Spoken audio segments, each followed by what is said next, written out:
الحمد للہ کفا وسلام علی عباده الذین اصطفى اما بعد قال النبی صلی اللہ علیہ وسلم اغد عالما او متعلما او مستمعا او محبا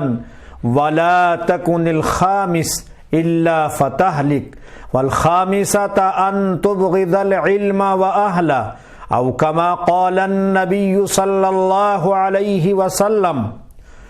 بزرگان محترم، دوستان عزیز، میں جناب بھائی محمد اکرم راؤ صاحب کا بے حد مشکور ہوں کہ انہوں نے مجھے یاد فرمایا اور اپنے دولت کدے پر مدعو فرما کر یہ فرمائش اور خواہش ظاہر کی کہ ایک علمی اور دینی ایسا بیان ہو جائے کہ جس سے ہم متاثر ہوں اور جو ہمارے دلوں کو جلا بخشے اور ہم اعمال صالحہ کی طرف متوجہ ہو جائیں۔ بہرحال اللہ تبارک و تعالی نے میرے ذہن میں اس وقت ایک حدیث پاک ڈال دی، یہ اس کا کرم ہے۔ انسان خود کچھ بھی نہیں ہے، اللہ تبارک و تعالی نے جو اپنے بندوں کو علم عطا فرمایا ہے وہ اپنی طرف سے اللہ نے ایک عطیہ کیا ہے۔ تو اللہ نے مجھے جو علم عطا فرمایا ہے اس بنیاد پر میں نے اللہ تعالی کی ذات پر توکل کرتے ہوئے ایک حدیث پاک کا سہارا لیا ہے۔ دعا کیجئے کہ اللہ تعالی مجھے پڑھی ہوئی حدیث کی روشنی میں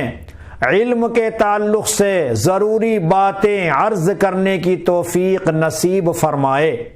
اور مجھے عرض کر کے اور سننے والوں کو سن کر اللہ تعالی عمل کرنے کی بھی توفیق نصیب فرمائے۔ حدیث پاک میں آتا ہے، اللہ کے رسول صلی اللہ علیہ وسلم کا فرمان مبارک ہے کہ یا تو تم عالم بن جاؤ اور یا متعلم بن جاؤ۔ عالم بن جاؤ کا مطلب یہ ہے کہ تم قرآن و حدیث کا صحیح علم حاصل کرو، اور اگر عالم نہیں بن سکتے تو علماء سے دین کی ضروری باتیں، اہم باتیں، کارآمد باتیں سیکھ لو۔ اور اگر عالم نہیں بن سکتے اور تم متعلم بھی نہیں بن سکتے تو ان کی باتوں کو، ان کی نصیحتوں کو، کارآمد باتوں کو سننے والے بن جاؤ۔ لیکن تم عالم بھی نہیں بن سکے، متعلم بھی نہیں بن سکے اور ان کی باتوں کو، نصیحتوں کو، قرآن و حدیث کی باتوں کو سننے والے بھی نہیں بن سکے تو فرمایا گیا حدیث پاک میں او محبن، تو کم از کم ان سے محبت کرنے والے بن جاؤ۔ اس کا مطلب یہ ہے کہ علم سے اور علماء سے محبت کرنے والے بن جاؤ، اور پانچویں ہرگز مت بننا۔ اگر پانچویں بن گئے تو تم ہلاک ہو جاؤ گے۔ فرمایا رسول اکرم صلی اللہ علیہ وسلم نے کہ وہ پانچویں قسم کا آدمی کون ہے؟ جو علم سے اور علماء سے بغض رکھتا ہے۔ اس لیے میں ساری دنیا کے اہل ایمان اور مسلمانوں سے مؤدبانہ پرزور درخواست کرتا ہوں کہ یا تو عالم بنے یا کم از کم علماء سے دین کی ضروری باتیں سیکھنے والے بنے، یا ان کی باتوں کو سننے والے بنے، یا کم از کم ان سے محبت کرنے والے بنے، اور پانچویں یعنی ان سے بغض رکھنے والے، دشمنی رکھنے والے، علم اور علماء سے عداوت رکھنے والے ہرگز نہ بنے۔ حضرت شیخ بغدادی رحمت اللہ علیہ کا مشہور واقعہ ہے کہ جب آپ اپنی کٹیا میں تشریف فرما ہوتے تھے تو ایک بدمعاش لٹیرا وہاں سے گزرتا تھا۔ ایک روز اس کے ذہن میں یہ بات آئی کہ میرا پیشہ حرام ہے اور میں گناہ گار ہوں، بڑا مجرم ہوں، اور یہ شیخ بغدادی رحمت اللہ علیہ یہ بڑے نیک ہیں، ولی ہیں، اللہ کے محبوب ہیں، میں ان کے قریب آ جاؤں، بہت ممکن ہے کہ اللہ تعالی میری بخشش فرما دے۔ چنانچہ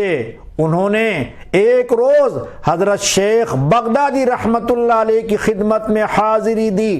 اور یوں عرض کیا، اے اللہ کے ولی، اللہ کے دوست، میرا پیشہ حرام ہے اور میری زندگی گناہوں میں گزر گئی، لیکن مجھے یہ احساس ہو گیا کہ آپ اللہ والے ہیں۔ اگر میں نے اللہ والوں کا پلہ پکڑ لیا، اگر میں اللہ والوں سے وابستہ ہو گیا، تو مجھے امید ہے اور یقین کامل ہے کہ اللہ تعالی اپنے دوست سے محبت کرنے کی نسبت کی بنیاد پر اللہ مجھے بخش دے گا۔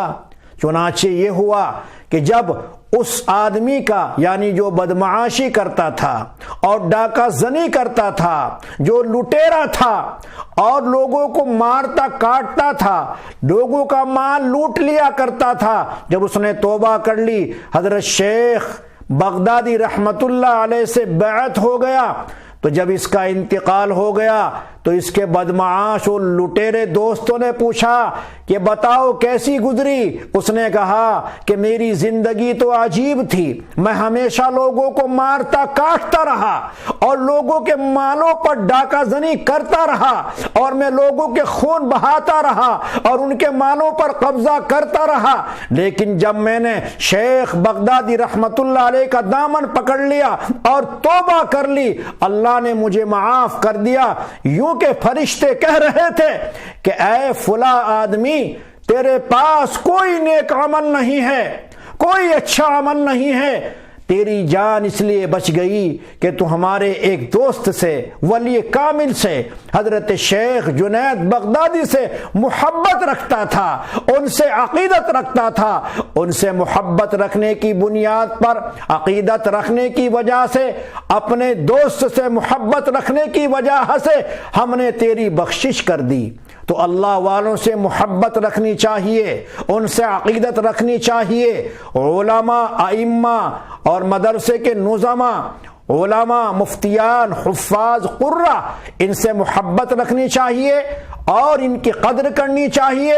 ممکن ہو تو ان کی خدمت کرنی چاہیے، ان سے فیض اٹھانا چاہیے، اس لیے کہ صحیح معنی میں یہی حضرات رسول اکرم صلی اللہ علیہ وسلم کے دین کے سچے جانشین اور سچے وارث ہیں۔ میں ساری دنیا کے انسانوں سے اور خصوصاً مسلمانوں سے یہ گزارش کرتا ہوں کہ علماء سے علم نافع حاصل کریں، قرآن و حدیث کا صحیح علم حاصل کریں، بدعات و خرافات کو چھوڑ دیں اور صراط مستقیم پر جمیں۔ صراط مستقیم ملے گا علماء کرام کی خدمت سے، ان سے علم دین حاصل کرنے کی بنیاد پر۔ اللہ مجھے بھی آپ حضرات کو اور ساری دنیا کے انسانوں کو اللہ تعالی علم نافع عطا فرمائے، علم زار سے ہم سب کی حفاظت فرمائے۔ بس اس شعر پر میں اپنی بات کو ختم کرتا ہوں کہ عمل سے زندگی بنتی ہے جنت بھی جہنم بھی، عمل سے زندگی بنتی ہے جنت بھی جہنم بھی، یہ خاکی اپنی فطرت میں نہ نوری ہے نہ ناری ہے۔ وآخر دعوانا ان الحمد للہ رب العالمین۔ السلام علیکم۔